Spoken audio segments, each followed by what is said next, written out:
Hello friends, स्वागत है आपके अपने यूट्यूब चैनल मैथ एक्सप्रेस पर। दोस्तों, आप लोग के बीच आज जूठन जो शीर्षक है, जूठन जो ओम प्रकाश वाल्मीकि द्वारा लिखा गया है, जूठन का सारांश आज हम लोग जानेंगे, जो काफ़ी मार्मिक है। बहुत मज़ा आने वाला कहानी है, जो ओम प्रकाश वाल्मीकि के जीवन में घटना घटती है। उसके बचपन जिस प्रकार से बीतता है, उसके बचपन को उजागर इस शीर्षक के माध्यम से किया गया है। तो चलिए आज हम लोग इस शीर्षक का पता करते हैं, कैसे इस शीर्षक में मज़ा आने वाला है। ठीक है, तो चलिए वीडियो का स्टार्ट करते हैं। स्टार्ट करने से पहले मैं बता दूं कि यदि हमारे चैनल पर नए हैं तो हमारे चैनल को सब्सक्राइब कर लीजिए और बेल आइकन को प्रेस कर लीजिए, ताकि हमारा वीडियो सबसे पहले आपका पास पहुँचे। ठीक है, देखिए क्या बताता है कि ओम प्रकाश वाल्मीकि जब बालक थे, ओम प्रकाश जब वाल्मीकि है वो जब बालक थे तब की यह घटना है। उसके स्कूल में हेडमास्टर कालीराम उनसे पढ़ने के बदले झाड़ू दिलवाते थे। देखिए इस कहानी में क्या बताया गया है कि जब वाल्मीकि जी स्कूल जाते थे तो वहाँ का जो हेडमास्टर थे, जिनका नाम था कालीराम उनसे पढ़ने के बजाय उससे झाड़ू लगवाते थे वाल्मीकि जी से, जो लेखक स्वयं है। तो लेखक अपना जीवन जो बीता है उसके बारे में इसमें उजागर किया गया है। नाम भी इस तरह हेडमास्टर पूछता था कि कोई बाघ गरज रहा है। जब वाल्मीकि जी से नाम पूछे थे ना, तो नाम पूछते थे तो ऐसा मानिए कि वह बाघ गरज रहा है, ऐसा उनसे पूछे थे। ठीक है, तो चलिए आज हम आगे जानते हैं कि क्या क्या इनके साथ घटना घटी थी। ठीक है, तो चलिए देखिए अगला, देखिए क्या इसमें बताया गया है। लेखक से सारा दिन झाड़ू दिलवाया। जो हेडमास्टर है वह दिन भर उससे झाड़ू लगवाता रहा ओम प्रकाश वाल्मीकि जी से। ठीक है, 2 दिन तक दिलवाने के बाद तीसरे दिन उसके पिता देख लेते हैं। 2 दिन तो झाड़ू लगवा ही लेता है, 2 दिन जब पढ़ने आता है तो 2 दिन लगातार लगा देता है लेखक जो ओम प्रकाश वाल्मीकि जी हैं। तो तीसरा दिन किसी कारणवश से उनके पिता जो हैं ओम प्रकाश वाल्मीकि जी का वहाँ पर पहुँच जाते हैं। लड़का फफक कर रूठता है। जो जब कभी कोई भी अगर क्रश करेगा, उसके सामने अगर गर्जियन आएगा तो कोई भी रोएगा, है ना। तो वहाँ पे वो लड़का जो है फफक फफक कर रोने लगता है और पिता से सारी बात बताता है। जो पिताजी उनका है ना, उनसे सारा बात बताता है कि स्कूल में कैसी कैसी घटना घटी। पिताजी मास्टर पर गुस्साते हैं, है ना। पिताजी जो है ना, वो मास्टर जी पर काफ़ी गुस्साते हैं। ओम प्रकाश वाल्मीकि बताते हैं कि उनकी माँ मेहनत मजदूरी के साथ 8-10 तगाव के घर में साफ सफाई करती थी और माँ के इस काम में उसकी बड़ी बहन, बड़ी भाभी तथा जसवीर और जिनेसर दोनों भाई माँ के साथ हाथ बटाते थे। देखिए वहाँ पर तो स्कूल की घटना बता दिया हम आप लोग के, जब ओम प्रकाश वाल्मीकि जी जो छोटा थे तब की घटना हम बता दिए। अब ओम प्रकाश वाल्मीकि अपने जीवन में जो घटना घटी है उनका बताते हैं, उनके बारे में बताते हैं कि ओम प्रकाश वाल्मीकि जो है ना, उनकी माँ काफ़ी मेहनत मजदूरी करते हैं। हाँ, 8-10 के घर में जाकर साफ़ सफाई करती है और उसकी जो बड़ी बहन है या बड़ी भाभी जो है या जसवीर है और जिन जो दोनों भाई हैं, हम माँ के हाथ में काम बटाते हैं। यानी माँ जहाँ काम करने जाती है वहाँ पर जाकर साथ में काम करते हैं। बड़ा भाई सुखबीर तगाव के यहाँ वार्षिक नौकरी की तरह काम करता है। देखिए उसका बड़ा भाई है वाल्मीकि जी के, है ना, उसका बड़ा भाई का नाम है सुखबीर, है ना। तो वह मतलब जो जिनके यहाँ काम करते हैं वहाँ पर सालों भर रह कर वो जो है ना वो काम करते थे। इन सब कामों के बदले मिलता था 2 जानवर, पीछे फसल तैयार होने के समय 5 सेर अनाज और दोपहर के समय 1 बची खुची रोटी। जो रोटी आमतौर पर चूहों को देने के लिए आटे भूसी मिलाकर बनाई जाती थी। देखिए उतना काम करने के बावजूद उसको जैसे जानवर के कैसे भोजन दिया जाता है उस प्रकार मतलब भोजन दे दिया जाता था, जैसे जानवर के मतलब दिया जाता है। और जब फसल तैयार हो जाता था तो उस समय 5 सेर अनाज दे दिया जाता है और दोपहर में जब वहाँ बचा कुचा जो भी रोटी रहता था, तो जैसे कुत्ता बिल्ली को कैसे दे दिया जाता है, उस प्रकार दे दिया जाता था। कभी कभी जूठन भी भंगन की कटोर में डाल दी जाती थी। जो देखिए यहाँ पर जूठन शीर्षक का नाम रखा गया, कारण यही है कि जो जिनके यहाँ काम करते थे तो वहाँ जूठा जो बच जाता था, उस जूठा को उसके भगन जो जिसमें कटोरा में खाते रहते थे उसमें डाल दिया जाता था। दिन रात मर खप कर भी हमारे पसीने की कीमत मात्र जूठन, फिर भी किसी को शिकायत नहीं।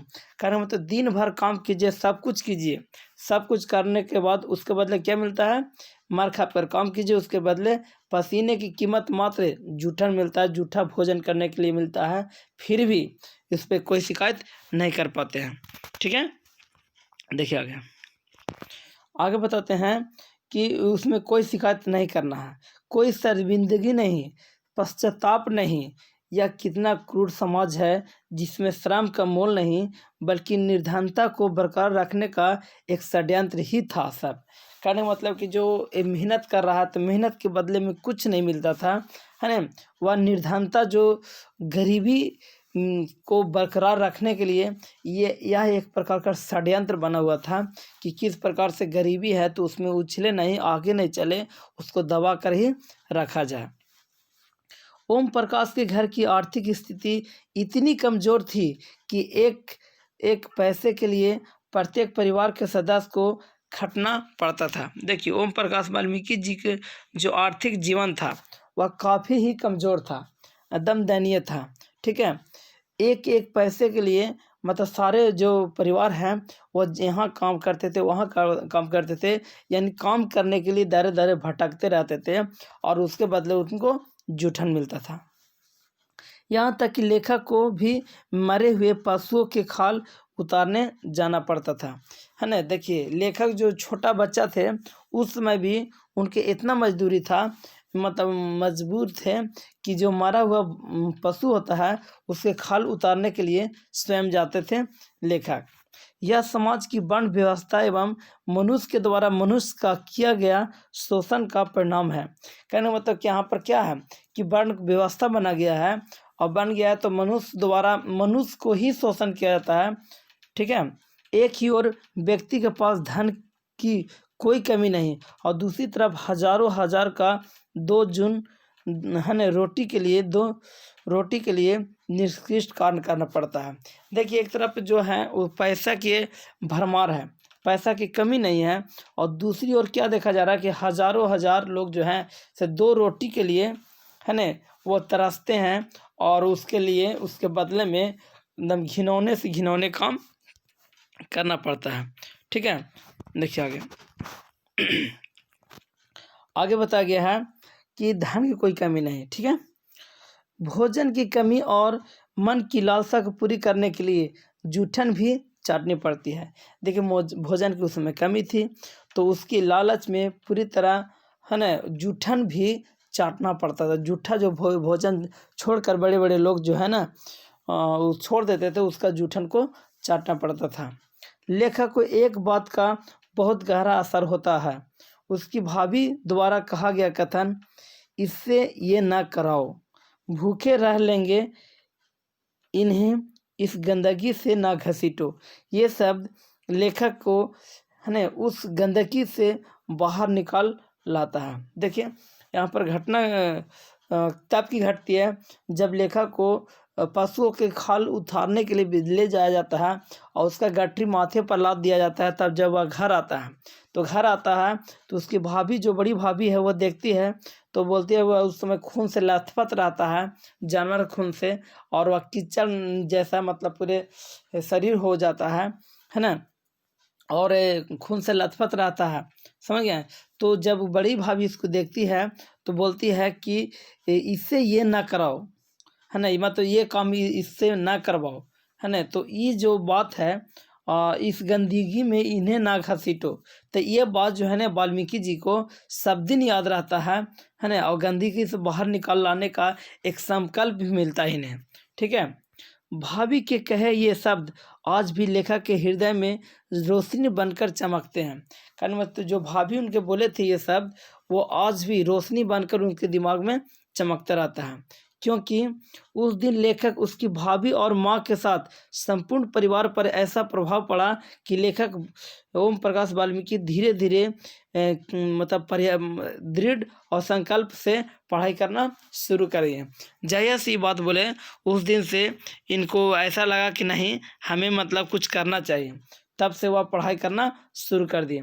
धीरे धीरे दृढ़ संकल्प से पढ़ाई में ध्यान देने लगे और हिंदी में स्नातकोत्तर करके पश्चात अनेक सम्मान जैसे डॉक्टर अंबेडकर राष्ट्रीय पुरस्कार, परिवेश सम्मान, जय श्री सम्मान, कथा कर्म सम्मान से विभूषित होकर सरकार के ऑर्डिनेंस फैक्ट्री में अधिकारी पद पर मतलब सम्मानित किए गए, है ना। तो बताता है लेखक कि जब काफ़ी मेहनत करके पढ़ाई किए, तब पढ़ाई करने के बाद जब पीजी वगैरह कर लिए तो उसमें बहुत सारा पुरस्कार मिला। जैसे बताया कि डॉक्टर अंबेडकर राष्ट्रीय पुरस्कार, परिवेश सम्मान, जय श्री सम्मान, इस तरह का पुरस्कार इनको मिला।